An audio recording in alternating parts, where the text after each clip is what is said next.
I am so glad you're here. Today we're going to be making some super easy no-bake cookies. These cookies have been around for many, many years, as long as I can remember. I remember growing up in Ohio, it seemed like everybody made no-bake cookies.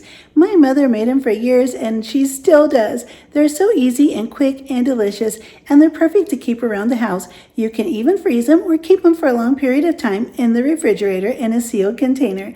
Let's get started with the recipe and I'll show you just how easy they are to make.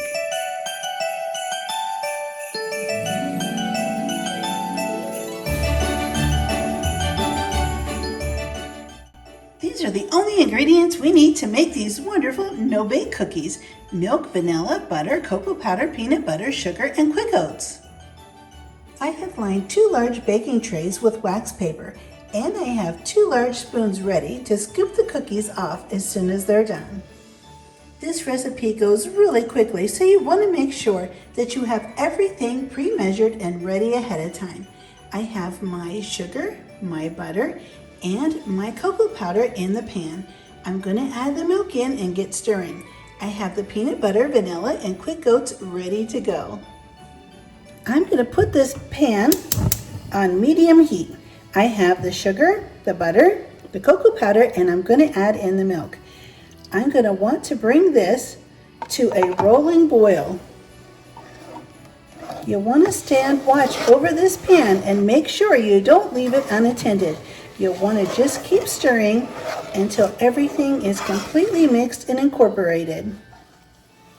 I'll have the full recipe listed below. I still have my pot on medium. And as you can see, a lot of bubbles are starting to come up.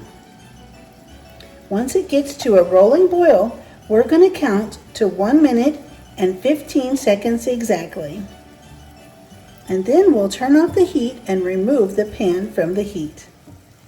Our mixture is now at a rolling boil. We're going to count 1 minute and 15 seconds. We're going to turn off the heat and move our pan off the heat as well. Now it's time to add in our peanut butter.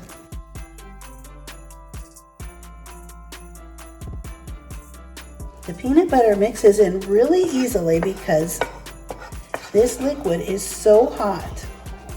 We'll want to make sure we get this stirred really well before we add in our oats. Now I've poured in the oats, and we'll want to work quickly because now that we have this off of the heat, it's going to start cooling down rapidly, and we want to make sure we get everything incorporated before that happens.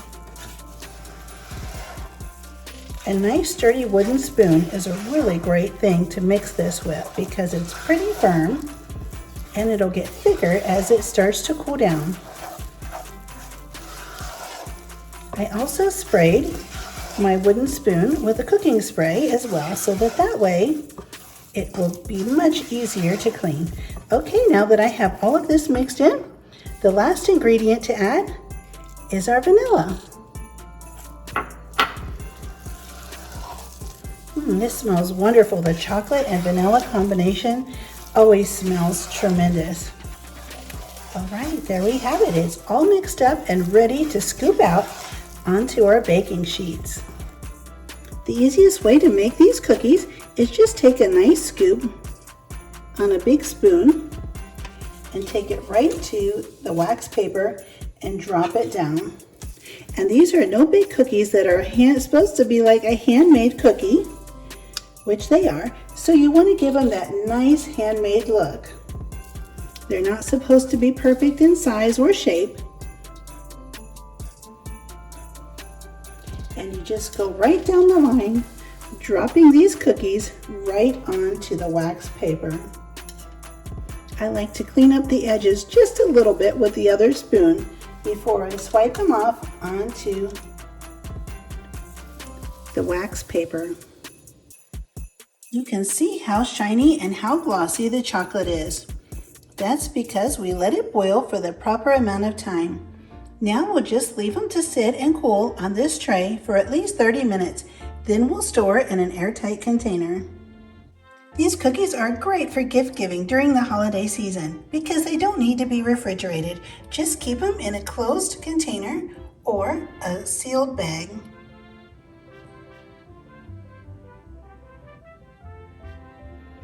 I hope you give these no-bake cookies a try. This recipe has stood the test of time. It has been around for many, many years, and it is still proving itself to this day. I would love for you to subscribe if you haven't already, and be sure to click the notification bell. And don't forget to hit the thumbs up button, and I'll see you next time.